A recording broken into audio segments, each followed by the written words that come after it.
filho de médico, sobrinho de médico, né? Então tá muito enraizado na minha família. Meu pai é médico, meu tio, irmão da minha mãe, ele é cirurgião plástico. Então acho que desde criança eu já fui influenciado, já fizeram uma lavagem cerebral na minha cabeça sobre a medicina, né? Então eu era bem influenciado. Chegou a ter momentos na minha vida que eu fiquei com muito medo de fazer medicina, né? Não medo da responsabilidade, mas medo de estudar para medicina, né? Então, assim, na época do colégio eu tinha muito medo dessa questão de estudo. Eu não era organizado. Eu era o cara que, assim, tinha uma prova, eu estudava na noite seguinte da prova. E, por exemplo, tinha uma prova de matemática, eu olhava meu caderno, só tinha desenho, tava tudo, não tinha nada, não tinha conta, não tinha nada. Então, eu pegava recuperação de exatas, eu não tinha uma organização, eu sempre olhava para as meninas que queriam medicina, elas eram as primeiras da turma, os meninos também eram os primeiros da turma, sentavam lá na frente, tinha aquele caderno com post-it, verde-limão, azul, rosa, tudo organizado, isso tiravam 3 horas todos os dias, até nas férias, para estudar, coisa que deixaram de viajar na formatura para estudar, coisa que não era a minha realidade, né? E aí eu me formei, não prestei nada, falei para meus pais, olha, eu não estudei porcaria nenhuma, eu vou passar vergonha se eu prestar qualquer coisa agora. Então me formei no 3º colegial e tirei umas férias, né? E o cursinho iniciou em março. Era um cursinho bem tradicional aqui em São Paulo. E aí, lá eu não tinha que me reportar a ninguém. Entrava, saía a hora que eu quiser, eu ia sozinho, eu pegava o metrô, eu morava na Paulista, eu pegava o metrô, Trianon, ia pra lá, e a hora que acabava, voltava pra casa. Não tinha que reportar a ninguém. Eu ficava lá às vezes estudando, Aí fui conhecendo umas pessoas do bar, né, da bagunça, no primeiro ano de cursinho, e falaram, essas aulas aí é besteira. Então, assim, com o tempo, eu parei de frequentar. Eu ia para lá, chegava às 9 da manhã, começava às 7, né, ficava no bar. Às vezes eu ia para uma aula que era mais engraçadinha, que tinha um professor mais carismático. Então, meu primeiro ano de cursinho foi assim, jogado no lixo, né, completamente imaturo. Prestei as provas no final do ano, passei vergonha, assim, foi uma nota ridícula. No cursinho, eu tentava prestar atenção e por isso me dava muito sono. Não estava bem, não estava legal para estudar, não tinha como pausar e voltar, né? Como a gente tem essa facilidade hoje. Então, até o meio do ano, fui levando o máximo que consegui. Aí, o meu melhor amigo, que também estava prestando medicina, me ligou e disse que foi aprovado em medicina, na lista de meio do ano, de uma prova que eu nem sabia que existia, de uma faculdade que eu nem sabia que existia. Falou, eu passei. Aí a gente era do mesmo grupo, né? Aí a gente foi todo mundo comemorar, ele passou em medicina, tudo. Aí falei, agora tem que passar em medicina. Porque esse era meu amigo de sempre, a gente era meu melhor amigo, ainda é até hoje. A gente competia de tudo. Eu falei, não, agora acabou. Assim como, se as minhas influências estão me levando, eu era muito influenciável. Se o pessoal do meu meio está indo pro bar, eu vou pro bar. Agora, se meu melhor amigo passou em medicina, eu vou passar em medicina. Então eu botei isso na minha cabeça, eu falei, agora eu vou passar. Eu descobri uns cursos online que existiam. Foi um dos pioneiros, assim, acho que era o professor Jubilu, na parte da biologia, que ele está bem famoso hoje. Na época ele fazia uns vídeos, não devia ter nem 360 pixels, sabe? Eram uns vídeos muito precários. Hoje ele tem uma mega produção, né? E eu assinei o curso dele de biologia. Então eu tinha um curso privado de biologia. Mas a vantagem era, pela primeira vez, eu podia iniciar a hora que eu quiser, pausar e voltar. Então, biologia, eu comecei a virar um mestre. Eu parei de ir para o cursinho no final do ano e comecei só a fazer online. E descobri outra plataforma que tinha física, matemática e química, que era exatas, que era coisa que, assim, era o pior para mim. Eu comecei a frequentar, era mais química e física nesse negócio. Então, todo dia eu acordava a tal horário, começava a fazer. E aí eu tive meu primeiro contato com videoaulas, né? Eu falei, nossa, é muito melhor isso. É muito melhor. Por mais que o professor não seja o melhor, eu tô no meu melhor. Aí, no final do ano, eu prestei. Eu queria muito passar na faculdade que meu amigo passou, né? É a Unicid. Eu não conhecia. Ela abriu em 2004, né? Hoje ela já vai fazer 20 anos esse ano. Ela já está mais tradicional no nosso meio, mas eu não conhecia ela. Mas como meu melhor amigo fazia lá, eu falei, quero passar lá. Dito e feito, passei lá. Eu estava tão deslumbrado, assim, falei, se vocês quiserem que eu faça, eu faço. Eu jogava basquete, eu gostava de basquete. Então, você vai basquete, então. E você vai jogar handball também. Mas eu não jogo handball, mas daí, vai jogar handball também. Tá bom, vou jogar handball. Então, fiquei mais nesse meio de atlética, né? Fui diretor de modalidade do basquete, comecei a comandar o basquete da minha faculdade. Então, a gente via alguém alto, tô almoçando, falei, você quer basquete? A gente introduzia. Era só isso que eu pensava nos primeiros anos de faculdade. Só queria saber dos jogos, das festas, claro. Estudava, mas bem da véspera também, não era o primeiro da turma, não era o segundo da turma, não estava nem no top 10. Tá? O curso em si, eu comecei a ficar um pouco inseguro. Falei, será que é isso que eu gosto mesmo? Não sei se é isso que eu gosto. Meu pai me estimulava muito a fazer ortopedia. Ele tem amigos ortopedistas, né? Tem uma influência muito grande na ortopedia. Eu falava, filho, vai para ortopedia, o seu caminho vai ser mais fácil lá, e eu acho que você vai se dar bem. Eu não estava muito legal, isso foi em 2017, meu segundo ano de faculdade, eu não estava muito legal, não estava tão satisfeito com o curso. E eu comecei a ter crise de ansiedade mesmo, assim, eu estava no cinema, um final de semana normal, assim, de alívio da faculdade. Meu coração começou a palpitar lá no cinema, eu fui pro hospital achando que estava infartando. Aí nisso eu estava me sentindo estranho, eu falei, tô muito ansioso. Eu comecei a ter crise de pânico na faculdade. Eu falei, será que estou no curso certo? Será que é isso mesmo que eu quero? Porque o primeiro ano da medicina é muito introdutório, você vai vendo umas coisas que você não vai usar para nada. Então eu não fiquei muito satisfeito, né? Somado a isso, comecei a ter crise de ansiedade, tomar remédio. Comecei a faltar em aulas, faltar bastante. Peguei uma DP na faculdade, na matéria mais fácil da faculdade. A matéria era, venha para cá. Era só ir. O mais difícil era, venha, só venha. Venha e faça um trabalho em grupos que você passa. Não era neurologia, não era cardio, era uma matéria chamada Atenção Primária à Saúde, que era trabalhos e ser presente. Eu comecei a faltar, teve uma prova lá de recuperação, eu passei e peguei DP, né? E meus amigos não pegaram, eu peguei. Então eu comecei a me sentir cada vez inferior, assim, sabe? Eu falei, o que eu tô fazendo? Eu peguei uma DP, decepcionei meus pais, a DP tinha que pagar, meu pai ficou muito chateado, então isso me deixou muito mal, né? Então essa DP que eu peguei foi um bom, assim, vai fazer mal feito ou vai fazer, né? Mas aí, vou falar assim pra você, comecei a estudar muito? Não. Mas eu comecei a abrir mais minha cabeça em relação ao curso, né? Aí, nesse mesmo período, a gente parou de ter essa parte introdutória e começou a ter cada especialidade. Eu comecei a odiar a ortopedia. Odiar. Eu falei, não gosto. Meu pai queria que eu fizesse. Eu falei, pai, não gosto. Uma oportunidade de ouro para você. Aí me enfiou em cirurgia com ortopedistas. Eu olhava para aquilo e falava, nunca. Não quero fazer isso nunca. E com isso, tive psiquiatria na faculdade também. E aí eu falei, é isso. Eu falei, eu amei. Falei, se não for isso, foi em 2018. Se não for isso, eu saio da medicina. Se não for psiquiatria, eu vou sair da medicina. Então, eu botei na minha cabeça, eu quero fazer psiquiatria. Em 2020, eu entrei no internato. Eu entrei no meio da pandemia. Então, meu internato estava, assim, muito bagunçado. E quando você entra no internato, tem uma pergunta que todo mundo faz, né? E aí, você vai fazer medicurso? Não é cursinho. A gente não fala cursinho. A gente fala medicurso. É a marca. É que nem Gillette, sabe? Está enraizado desde todas as turmas. Você vai começar o medicurso ou não vai? Eles não vão perguntar se você vai fazer Aristo, se você vai... Hoje eu não sei, né? Hoje eu não sei se eles estão perguntando qual cursinho você vai fazer. Mas quando eu estava lá, 2019, 18, 20, você vai fazer medicurso, né? Aí o pessoal começou a fazer, a minha namorada ia iniciar, eu falei, vou iniciar também, né? Vamos me inscrever no medicurso, né? Isso foi em 2020. Então, ia começar meu internato, era pré-pandemia, então, janeiro, fevereiro e março, eu comecei a frequentar o medicurso, né, presencialmente, era um cinema, uma sala de cinema lá na Paulista, junto com o internato. Aí aconteceu a pandemia, aí travou tudo. Só que aí o medicurso deu um aviso que eles iam fazer online, né, cada semana eles iam colocar um vídeo e a gente ia assistir esses vídeos em casa, né?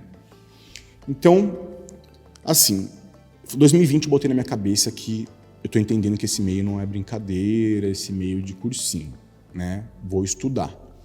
Muito influenciado pela minha namorada, porque ela era 1 ano e meio acima de mim na faculdade, ela já tinha se formado e ela queria muito prestar. Então ela estava muito pilhada em estudos e eu não podia ficar para trás, né? Porque senão... Então ela começava a ver uma aula, eu ia ver com ela. Só que o medicurso, na época, a gente fazia um estudo muito passivo. Então a gente pegava o celular, eles jogavam aula no aplicativo do celular ou no aplicativo do computador e eu conseguia streamar, né? Fazer um streaming para TV. dessa aula. A gente sentava no sofá ou deitava na cama e botava a aula lá, ficava assistindo, né? E dá a impressão que você está aprendendo. Dá a impressão que você está aprendendo muito, né? Porque sai daquela aula, você falou, meu, eu sei tudo desse conceito. Aí depois, mas esse é um tema, né? São 300 temas durante o ano. Aí chega no final do ano, nossa, o que ele falou mesmo? A minha cabeça era ver todas as aulas. E as questões eram bem mais, quando sobrar tempo.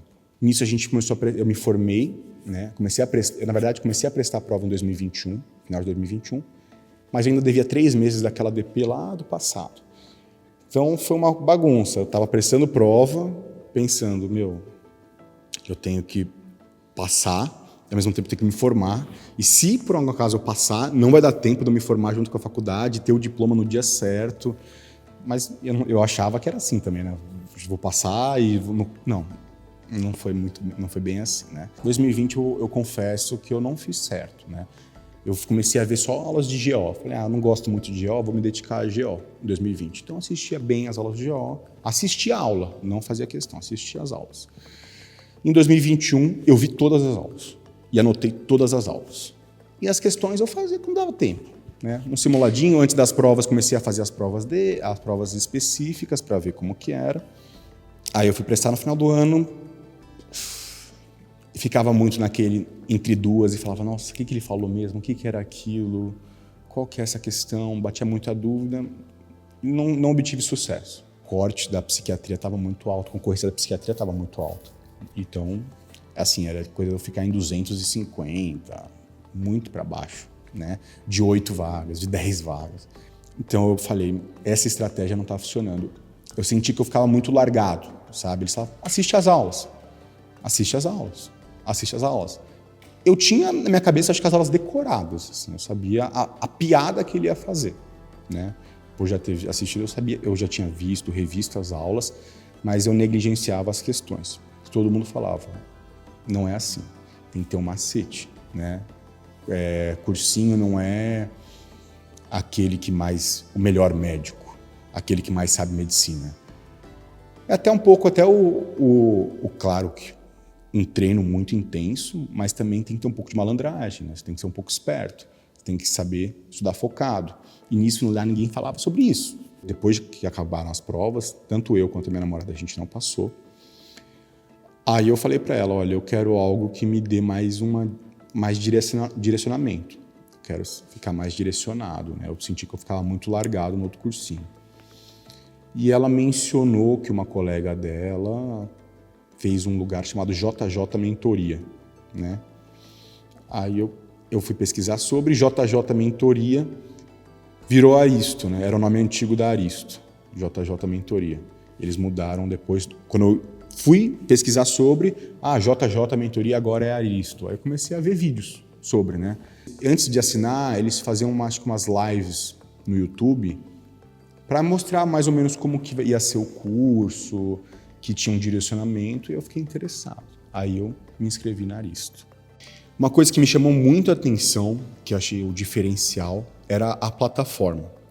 Eles falaram que, a partir do meu ano, acho que no ano anterior eu conheci a plataforma, quando era JJ Mentoria, eles fizeram uma mudança assim, brusca na empresa, né?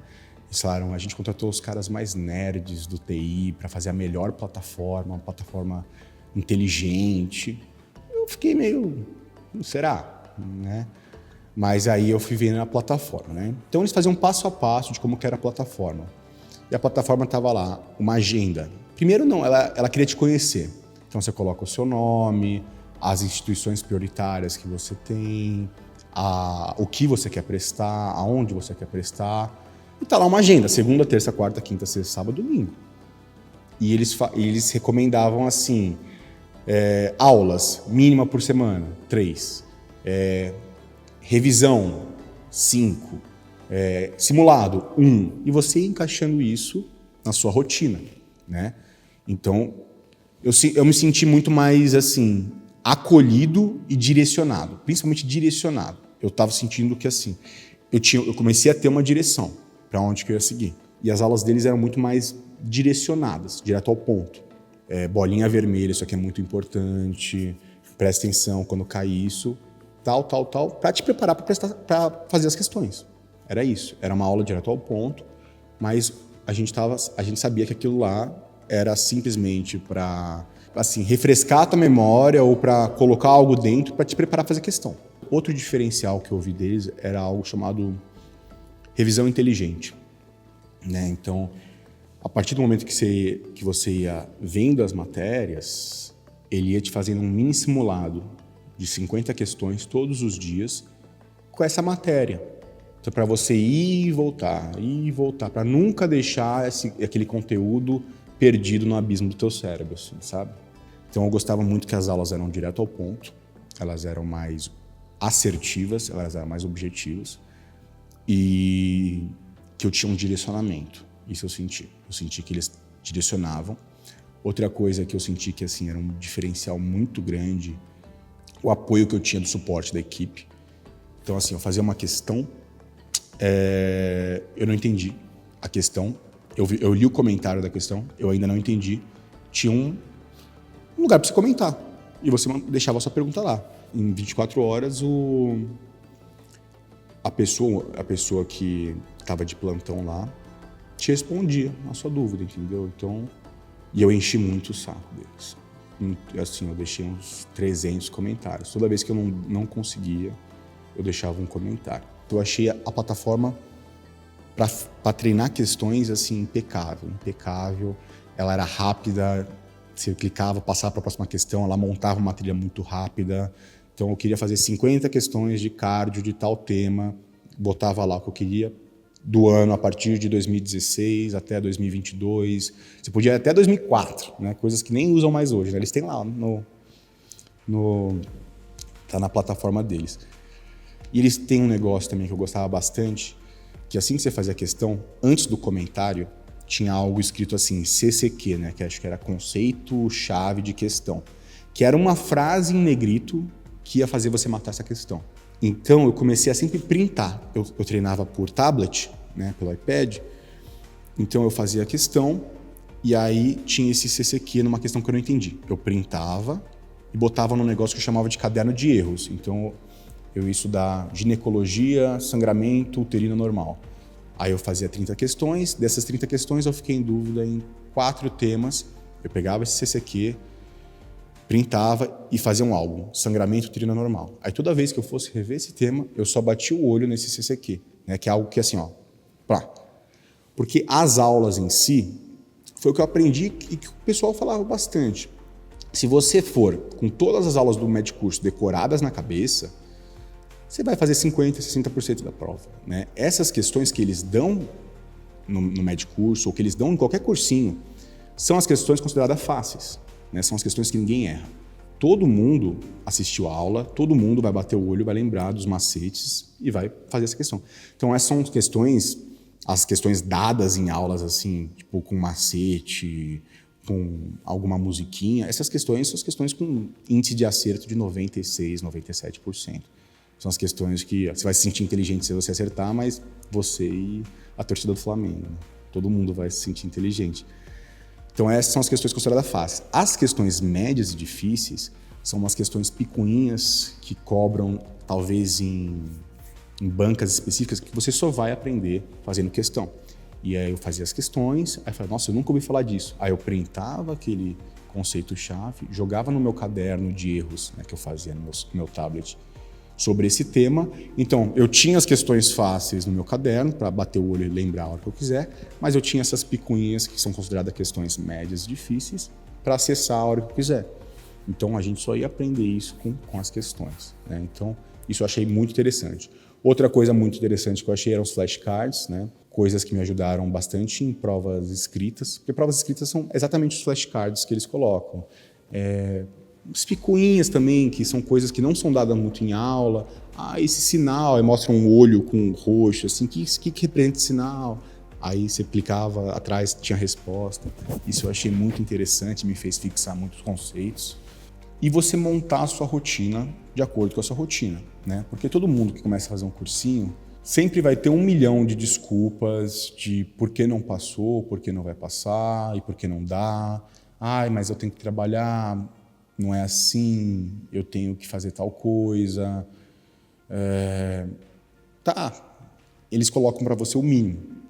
E o tempo que você às vezes faz esse mínimo vai tomar 1, 2 horas do seu dia, sabe? Então, se você não tem tempo, não vai ter de jeito algum, você realmente precisa fazer tal coisa em certo ano, tudo bem. A pessoa fala, então se dedica a isso para depois iniciar o cursinho, né? Senão você vai estar perdendo tempo. Meu caso foi assim, eu comecei a me preparar de verdade, botei na minha cabeça que iniciar o curso, fazer tudo direitinho em fevereiro de 2022. Fevereiro de 2022, vou começar. Somado a isso, eu ainda estava aguardando meu CRM sair, né? Eu não tinha o carimbo na mão. Eu não tinha ainda, porque eu estava um pouquinho atrasado, eu tinha aqueles 2 meses da DP para fazer, e meu carimbo foi sair, meu CRM foi sair só em março de 2022. Então eu já estava com tudo pronto, vou iniciar o cursinho, eu quero isso, eu sabia que eu queria aquilo, mas ao mesmo tempo, o que acontece com a maioria das pessoas que eu vejo a pessoa está completamente focada para passar na residência, mas aí sai o CRM. A partir do momento que sai o CRM, você pede para os seus amigos te colocarem em grupos de plantão, né? Você quer trabalhar também, né? Você quer dar plantão. E médico tem essa coisa muito informal, você tem essa oportunidade de eu vou nesse lugar, nesse pronto-socorro, nessa UPA, eu vou lá, eu faço 12 horas, tchau, eu nunca mais preciso pisar aqui. E eles vão me pagar X por isso, entendeu? Então é muito tentador. Então aconteceu um pouco isso comigo no início, né? Eu estava com essa mentalidade, estava com esse pensamento de que eu queria fazer a residência a qualquer custo, mas ao mesmo tempo, a partir do momento que eu dei meu primeiro plantão, perdi aquele medo inicial, eu queria ganhar dinheiro também, né? Então você entra nesse conflito. Trabalhar para ganhar dinheiro, estudar para prova de residência e ser uma pessoa normal, né? Isso é muito difícil. Então, passou aquela emoção inicial minha de dar plantões, no início eu falei, não, tá bom, chega. Eu comecei a usar certas coisas a meu favor. Eu comecei a procurar plantões que pagavam um pouco menos, mas eu trabalhava menos e eu conseguiria estudar junto com o plantão. Então eu comecei a buscar, a minha namorada já fazia plantões em shopping, empresarial e clubes, que assim, em um dia cheio você atendeu 4 pessoas em 10 horas, né? Numa sala que você leva lá, tem internet. Então para mim foi perfeito isso, né? Eu não parei de trabalhar, mas eu adaptei o trabalho para ser um lugar que eu conseguisse estudar junto. Uma coisa que eu não, de jeito algum, eu abdicava era meu tempo de atividade física. De jeito algum, de jeito algum. Se eu ficasse só nesse meio, trabalho, estudo, eu ia chegar no final do ano, né, que a gente fala burnout, largado, eu não ia aguentar. Então eu separava sempre 1h30 a 2 para fazer minha atividade física, né? E certos momentos do final de semana eu também separava para não fazer nada. Eu fazia uma parte no final de semana, mas a partir das 5, 6 horas, eu e minha namorada, a gente ia sair, a gente ia ao cinema, ia jantar. Coisas básicas como atividade física, ver um filme, sei lá, vai ao aniversário de um amigo, num bar, uma vez ou outra. Tem que fazer, senão você não vai aguentar. Isso até te dá um estímulo para o dia seguinte querer estudar mais. Fui seguindo o cronograma. Então, por exemplo, tinha um dia que eu dava UPA. E médico que dá UPA sabe, num dia você vai atender 50, 60, 70, 80 pessoas. E você chega em casa, você não consegue fazer nada. Você não consegue, e durante o trabalho você não consegue fazer nada também. Então, assim, esses tipos de plantões pagam mais, mas também, para quem está prestando residência, tem que pesar isso. Eu deixei uma UPA por semana. Eu falei, tá bom, vou fazer uma UPA até certo ponto, né? Então, eu fiz UPA até agosto, que era um período que, assim, tá chegando perto das provas, mas ainda tem um tempo. Mas era uma vez na semana esse dia. Esse dia eu não estudava. Esse dia, infelizmente, não tinha condição mesmo. E eu entendo todo mundo que fala que não consegue estudar com UPA, porque não dá. Não dá. Você chega em casa destruído, você só quer dormir. E nesse dia, que era terça-feira, eu não estudava. Mas no dia seguinte, eu fazia shopping. No outro dia, eu fazia empresarial, que eram coisas que eu atendia 3 pessoas, 4 pessoas. E era bem espaçado. Chegava uma pessoa às 9 horas, uma pessoa às 10. Então, nesse tempo, nesses espaços entre um paciente e outro, eu ficava fazendo questão. E adaptava, né? Eu colocava o cronograma. Hoje é um dia que eu consigo assistir uma aula durante meu plantão. Estou aqui de bobeira. Então, eu colocava né? Eu adaptava a plataforma à minha rotina e nunca parei de trabalhar. Dá para você trabalhar, dá para você fazer atividade física e adaptar isso ao seu cotidiano. Isso, para mim, é inegociável, né? Bate insegurança durante o ano inteiro? Bate insegurança. O que não bateu em mim foi falta de direcionamento. Isso não bateu em momento algum. Insegurança, acho que se você... Eu não conheço uma pessoa que não teve. Porque o final do ano vai dando aquele medo. E se o outro estudou mais que eu? Sabe, essa comparação. A gente tem muito de fazer isso, comparação com os outros, né? Porque sim, vai te preparar para tirar a nota tal. Ou acima dessa nota. Eu senti que me preparar para isso. Mas sabe aquela insegurança de, e se o outro tirar acima disso? E se o outro estudou mais? Eu senti que eu estava sendo bem direcionado, mas eu também me desafiava. É como uma maratona. Eu quero correr maratona, né? Que eles falavam bastante. Então eu quero fazer 30, 40 quilômetros numa competição no final do ano. Aí me perguntam, qual tênis vai fazer você correr 40 quilômetros no final do ano? Sabe, não tem muita mágica, não vai ser o tênis que vai fazer você correr os 40 quilômetros. Existe o melhor tênis para você? Existe o melhor centro de treinamento? Existe o melhor treinador? Existe. Agora, vai depender muito de você acordar, treinar e se desafiando. Eu fiz 5 quilômetros fácil agora, antes era difícil, agora eu vou para 10 quilômetros, eu vou para 15 quilômetros. Até no final do ano, você está conseguindo fazer 50 quilômetros.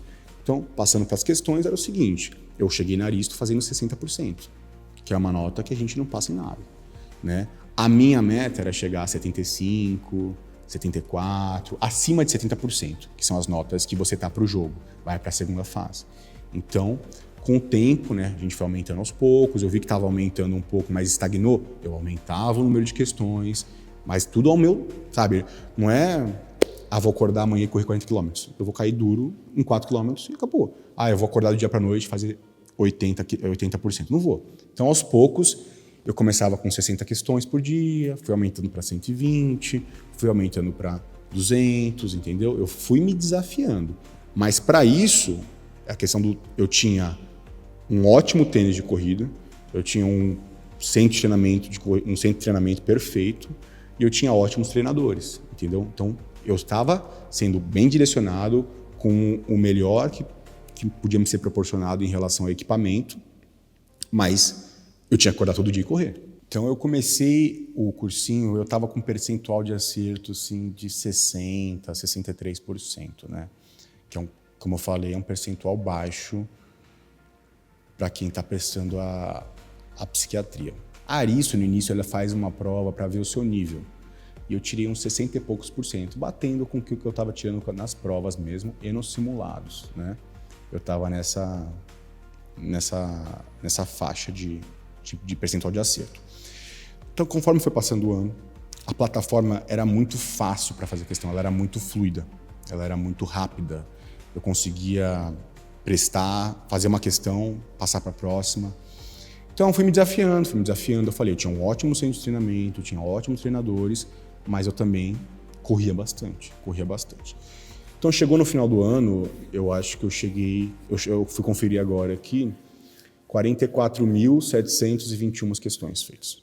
A gente começa a ficar tão angustiado de querer fazer sempre mais, e começa a esquecer da qualidade. A gente quer cada vez mais quantidade para nossa consciência.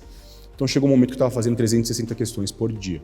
Mas chegava um ponto, quando eu fazia 240, ainda faltava, 120 questões, eu ticava e passava para a próxima, eu estava no piloto automático, né? Aí eu comecei, perto das provas, reduzir um pouco. Falei, não, vamos fazer 30 com qualidade, 40 com qualidade.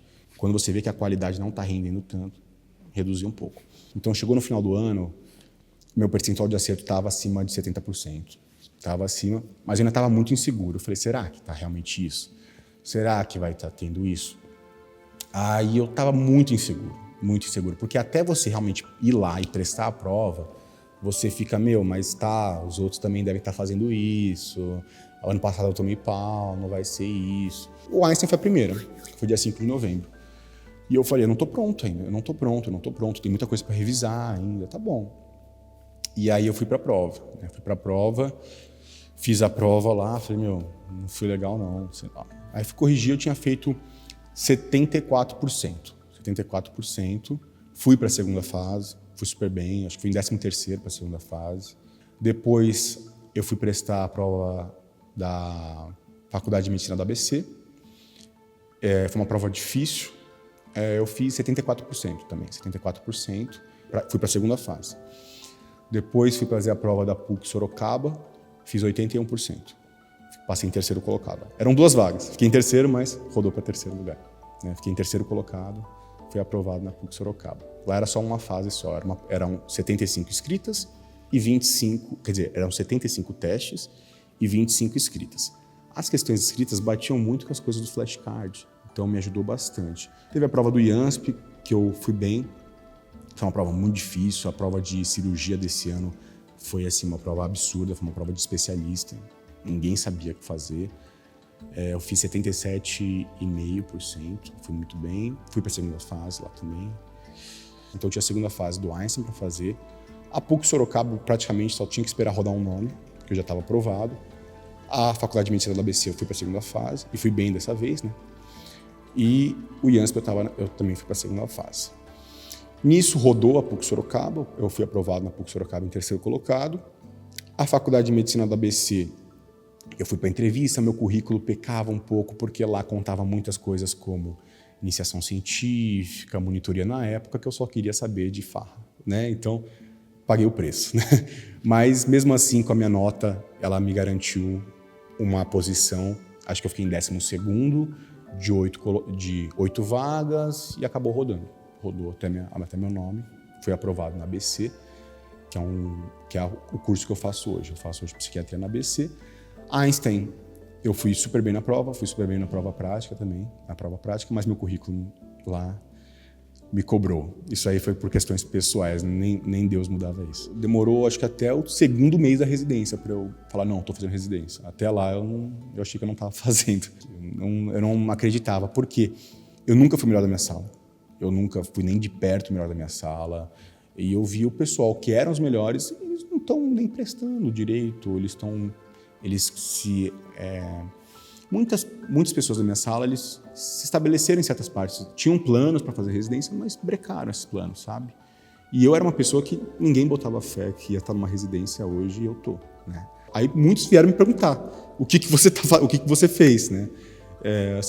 Muitos amigos meus estão fazendo Aristo, mas eles vieram me perguntar, falaram, como você, o cara que pegou DP daquela matéria, que só tinha que aparecer, está fazendo residência hoje numa das faculdades mais concorridas na psiquiatria. Conforme for passando o tempo também, né, vai se desafiando. Você faz 100 questões, começou a ficar fácil, começou a ficar automático, seu percentual de acerto começou a estagnar, aumenta o desafio. Vê se é possível reduzir a carga horária de trabalho ou mudar o seu trabalho para algo que te proporcione estudar, né? Saber a hora de acelerar, né? Vai chegando certos momentos, tipo depois de agosto, setembro, você vai ter que dizer não para algumas festas, você vai ter que dizer não para certos momentos, vai ter que abdicar 2 meses para você falar, tá bom, esses 2 meses eu realmente vou ter que virar uma pessoa que eu só vou fazer isso, né? Não ter medo de pedir ajuda para pessoas que já estão na residência, pedir dicas, e também saber parar. A hora que o seu corpo e sua mente pedir, você fala, eu tô exausto, não tô conseguindo, tira o dia, né? Sabendo que eu tô fazendo isso para recarregar a energia para depois voltar à minha rotina. Claro, posso voltar um pouquinho mais devagar? Posso, mas sabendo que uma hora vai ter que acelerar, tá? Então, saber dar tempo ao tempo, saber se respeitar os seus limites, mas também saber a hora de acelerar.